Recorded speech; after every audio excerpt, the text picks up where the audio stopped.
আমি তো মজলুম, আমি তো সারা সংসদে একটা কথা বলিনি। একটু 2 মিনিট দিলে আমি আমার কথা শেষ করবো। জি আচ্ছা, ঠিক আছে, আপনাকে 2 মিনিট দেয়া হলো এলাকার কথা যেহেতু বলবেন। আমার এলাকা, আমরা বলতে চাই আপনার ক্ষমতায় এসেছেন, কিন্তু আপনাদেরই ক্ষমতাসীন মন্ত্রী বলেছেন লন্ডনের তারিক জিয়ার সাথে যখন ইউনূসের সাক্ষাৎ হয় তখনই নাকি ট্রফি দিয়েছেন। বাংলাদেশের জনগণের ভাগ্য সেখানেই নির্ধারিত হয়ে গেছে যে কে ক্ষমতা আসতেছে। অতএব কীভাবে আপনারা ক্ষমতায় এসেছেন আপনারা বিবেকের কাছে প্রশ্ন করবেন, আপনারা জনগণের কাছে যা বুঝতে পারবেন। এটা আমার কথা নয়, এটা আমার কথা নয়। আমি একটা আমার কথা বলি নেই, পত্রিকাতে বলি নেই, এই সংসদে বসে আপনাদের মন্ত্রী বলেছেন। আর উপদেষ্টা রেজওয়ানা কি বলেছেন সব আপনারাই জানেন। তাই আপনারা যারা উপস্থিত আছেন, আমি আপনাদেরকে হেয় করার জন্য কথা বলছি না। একবার চিন্তা করেন, দেশপ্রেমিক বলি আমরা, গণতান্ত্রিক শক্তি বলি আমরা, কিন্তু আজকে আমাদের এমপিরা স্বাধীনভাবে চলতে পারছে না। আজকে আমাদের এমপির দিকে আক্রমণ করা হচ্ছে, অনেক জায়গায় কর্মীদেরকে আক্রমণ করা হচ্ছে। আমার এলাকা সরকারি কাজে সহযোগিতা করতে গিয়ে বিএনপির কর্মীদের দ্বারা কর্মী লাঞ্ছিত হয়েছে, এখন ভয় দেখানো হচ্ছে। এই জন্য অনেকে হাসতে হাসতে বলে এত কাঠ পাইলাম, এখন একটা নিরাপত্তা কার্ডের ব্যবস্থা করেন। মাননীয় স্পিকার, আজকে আমাদের আজ সময় আমার শেষ। আর একটু আমি এলাকার কথা বলতে পারলাম না, আমি তো মজলুম, আমি তো সারা সংসদে একটা কথা বলিনি। একটু 2 মিনিট দিলে আমি আমার কথা শেষ করবো।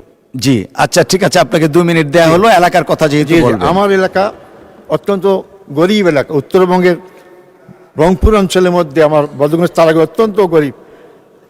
সেখানে 75% রাস্তা মানে কাঁচা রাস্তা রয়েছে, সেখানে পাকা রাস্তার ব্যবস্থা হয়নি। আমি শুধু দৃষ্টি আকর্ষণ করবো, যানজট আমার পুরাতন বন্দর, ওটাকে বলে বদরগঞ্জ আপনার বন্দর, সেখানে রাস্তা এত চিকন সরু, যার কারণে এখানে পার্বতীপুর থেকে যে আর্মিরা আসেন, সাধারণ লোকরা আসে, রংপুর ক্যান্টনমেন্টে যায়, রাস্তায় প্রতিদিন যানজট হচ্ছে। আমি অনুরোধ করবো সংশ্লিষ্ট মন্ত্রীকে একটা বাইপাস করার জন্য, সাথে সাথে পার্বতীপুর থেকে রংপুর পর্যন্ত 2 লেনের রাস্তাকে 4 লেন করলে রাস্তাটা প্রশস্ত হলে যানজট অনেক কমে যেতে পারে। আমার এলাকায় একটা সুগার মিল আছে, শ্যামপুর সুগার মিল।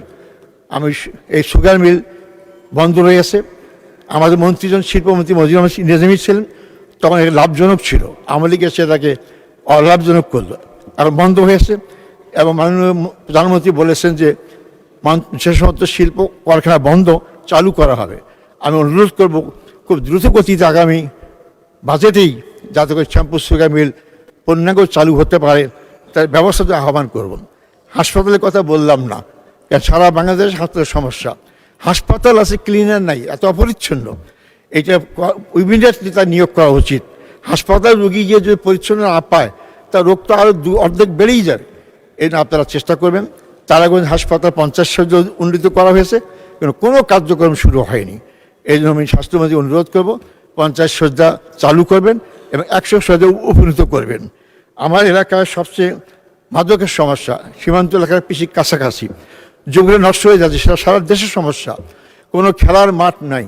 আমি সংসদীয় মন্ত্রীকে অনুরোধ করব যাতে করে সেখানে আর খেলার মাঠ, মিনি স্টেডিয়াম করা হয়। অনেক সমস্যা।